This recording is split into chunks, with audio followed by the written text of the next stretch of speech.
हरे कृष्णा, राधे राधे। आप सभी को संकट चौथ की ढेर सारी शुभकामनाएं।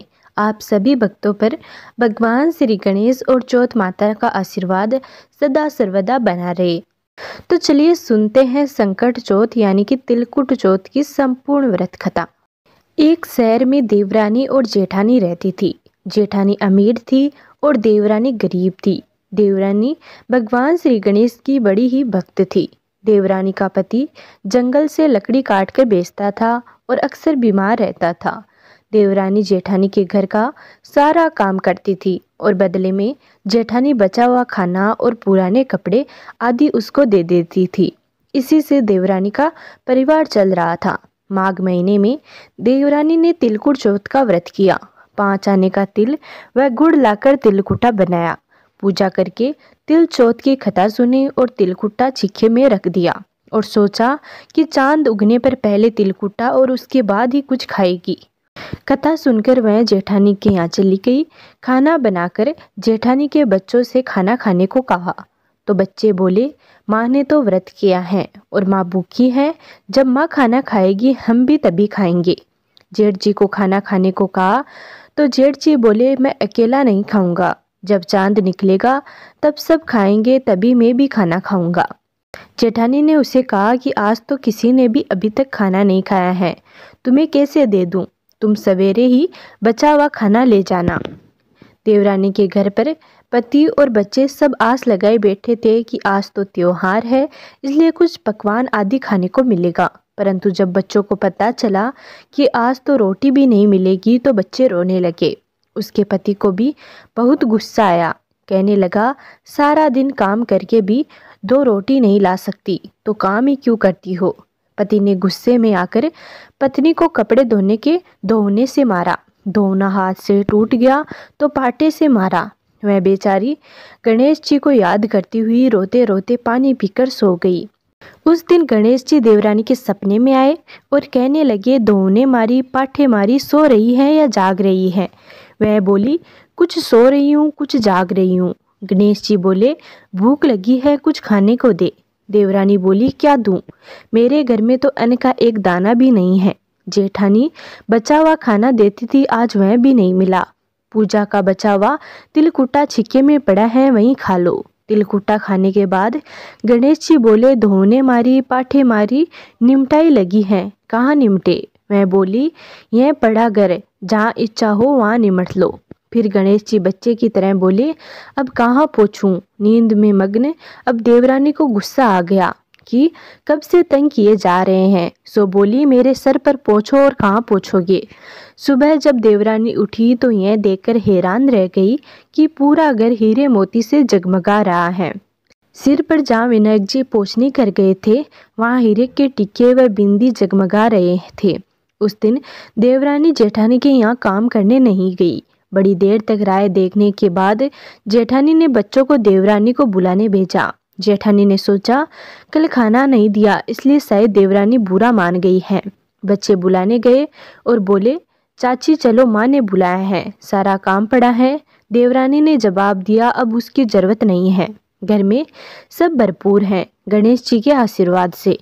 बच्चों ने घर जाकर माँ को बताया कि चाची का तो पूरा घर हीरे मोतियों से जगमगा रहा है। जेठानी दौड़ती हुई देवरानी के पास आई और पूछा कि यह सब कब हुआ? देवरानी ने जो उसके साथ हुआ वो सब कह डाला।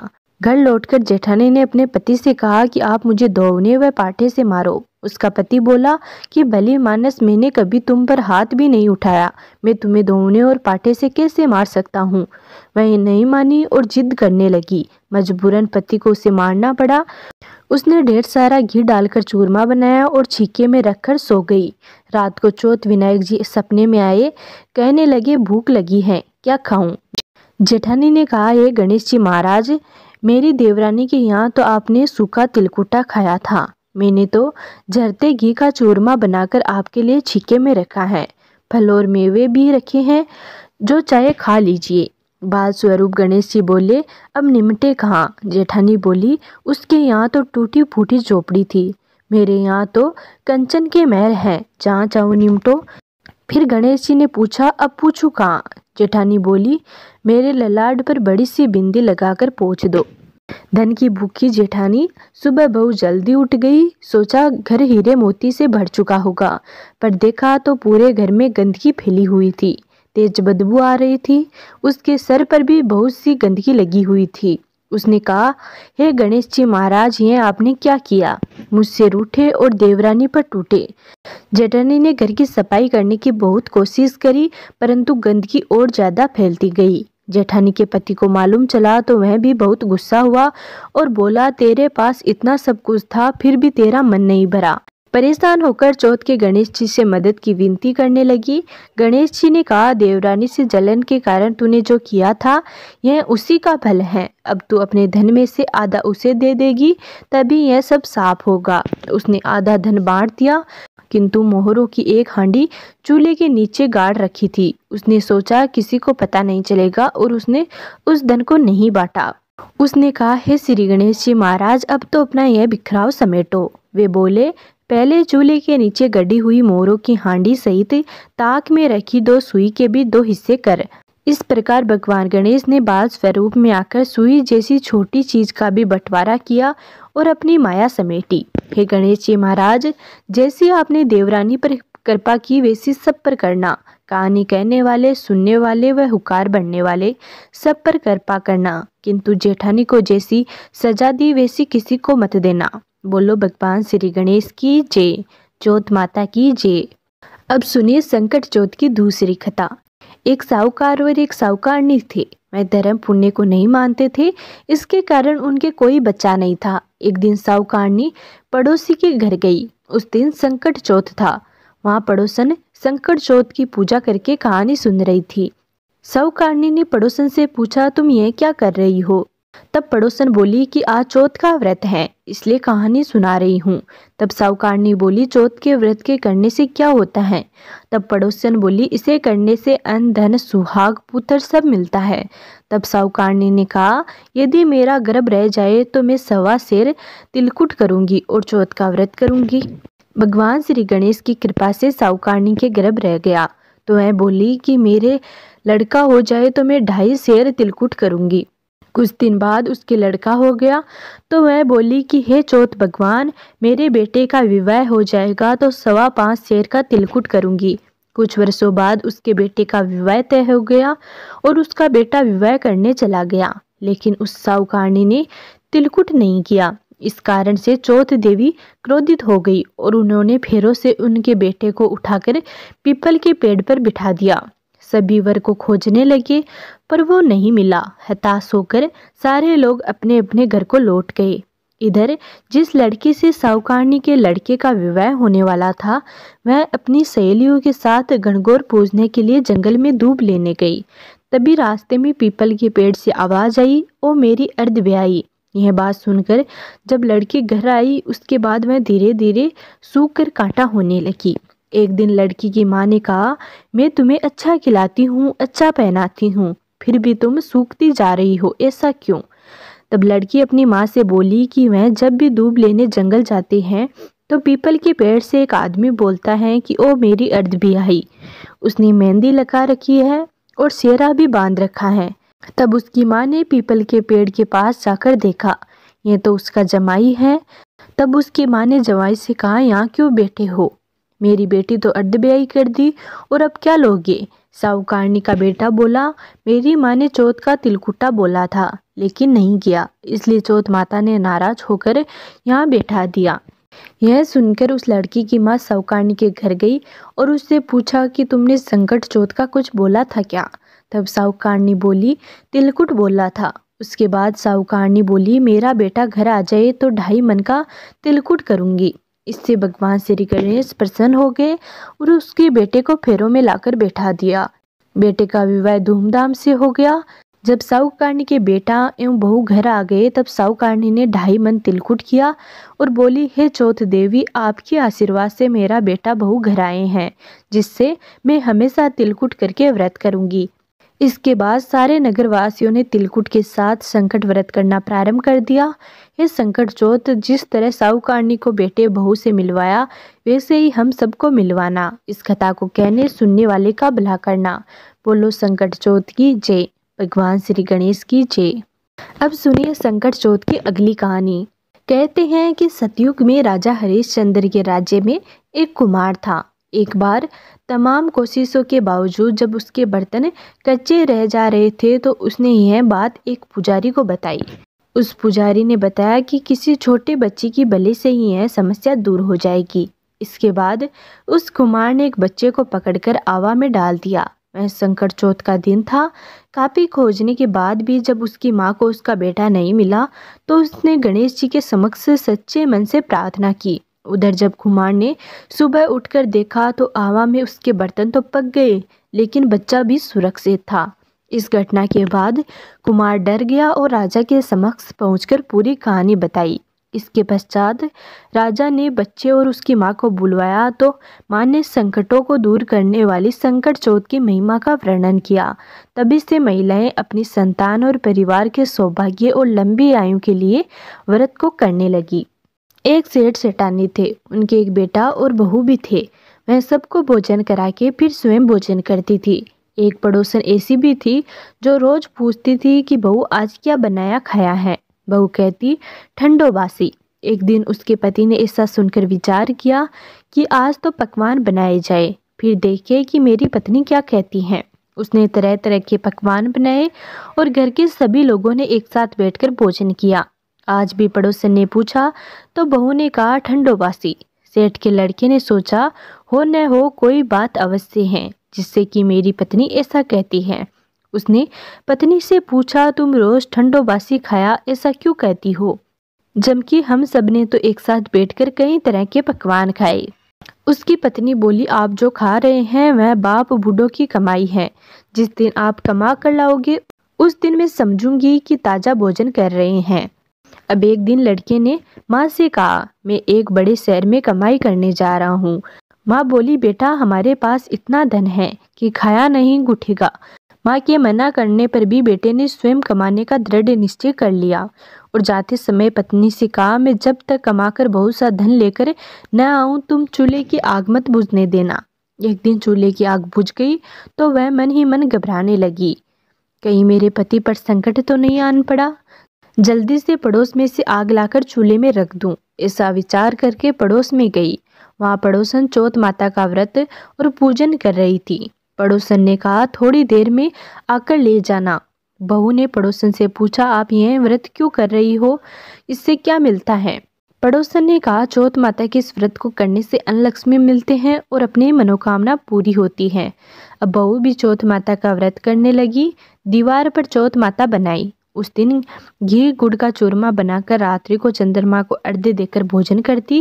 ऐसा करते करते बहुत दिन बीत गए। चौथ माता ने उस बहू के पति को सपना दिया कि साहूकार का बेटा तू जागे कि सोवे, तेरी पत्नी बहुत याद कर रही है, घर जाकर उसकी चिंता मिटा। तू दुकान खोलकर कक्कू केसर का पगलिया बना के बैठ जाना, आज तेरा हिसाब किताब चुकता हो जाएगा। अब तो चौथ माता ने जैसा कहा था वैसा ही हुआ।